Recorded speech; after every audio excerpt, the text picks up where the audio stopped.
This is Gary Shapiro of CEA here with Tay She, an incredible musician. I've been listening to music and loving it. So tell me, how did this all happen in your career? How did you get to the point you are? Feels weird speaking into this and not hearing it. I've been singing and writing songs for pretty much my whole life, like to some extent. And I guess started to take it more seriously as a career path when I went to music school in Boston.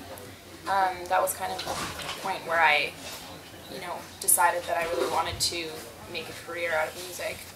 And I spent three and a half years at school when,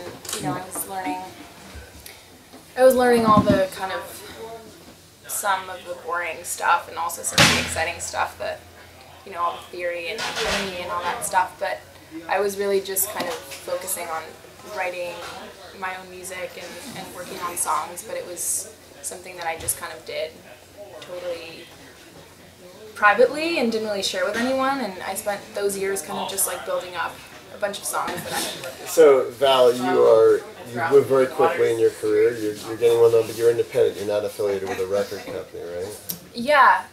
So I'm.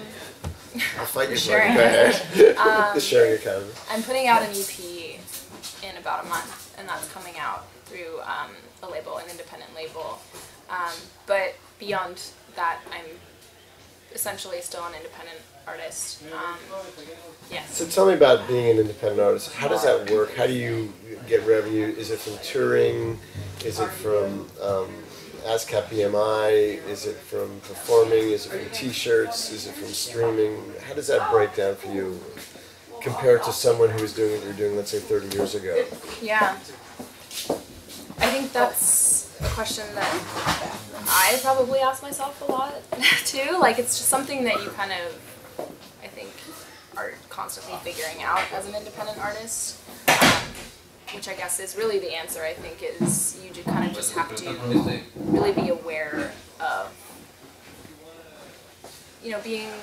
being selective about the things you do and the opportunities that you take when it comes to those revenue streams, and kind of figuring out creative ways or different ways of making that happen for yourself.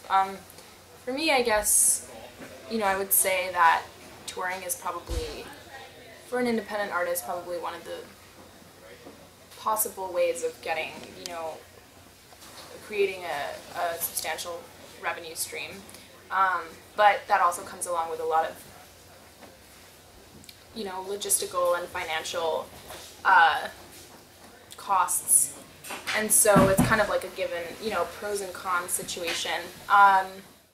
Streaming wise, if you are totally in control of your music, as you are when you're an independent artist, it's easy to be very much in control of the money that's coming in. It's very straightforward. I use TuneCore to track all of the revenue that comes in from streaming, and YouTube and all that stuff. It kind of just collects it for you, and you get like a monthly statement. And so that is, like, I think something that's really great when you're an independent artist, is you can really see where money's coming from and like realize what things, what songs people are really responding to, what people are buying, and kind of use that to your advantage.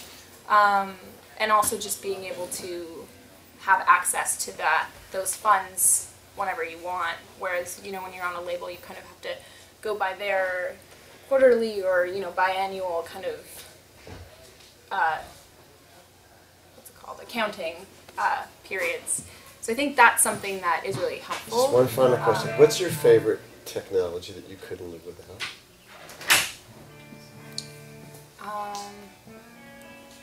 I would hate to say that I couldn't live without any technology, but I guess, does it like music related or anything you want? I mean, I don't want to say my iPhone. That's lame. I would probably say, well, not necessarily that I couldn't live without, but a technology, piece of technology that I'm really getting really excited about that I just got recently is Ableton Live. It's like a recording program. It's just the number of recording software programs that I've used. This is kind of like the one that has everything and more, and is like super simple to use, and people are getting really, really excited about. You can pretty much like do whatever you want on it very easily. So we've been using it live a lot, running things through there, and I'm really excited to just get a chance to sit down and like play around with it, and probably open up like Pandora's box with it. You mean the Pandora's box from the Fable, not from the Pandora? No.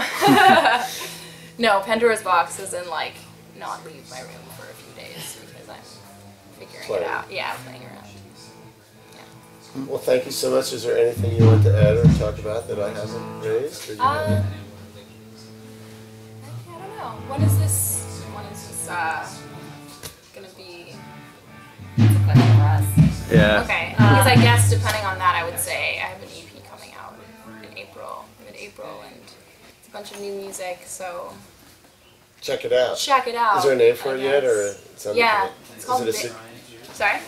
Breaking news. Yeah. It's called Verde, which means green in Spanish. Verde, green. Yeah. See, and since we're talking about this on St. Patrick's Day. Yeah. Perfect. My hair is green. So. Thank you. Thanks.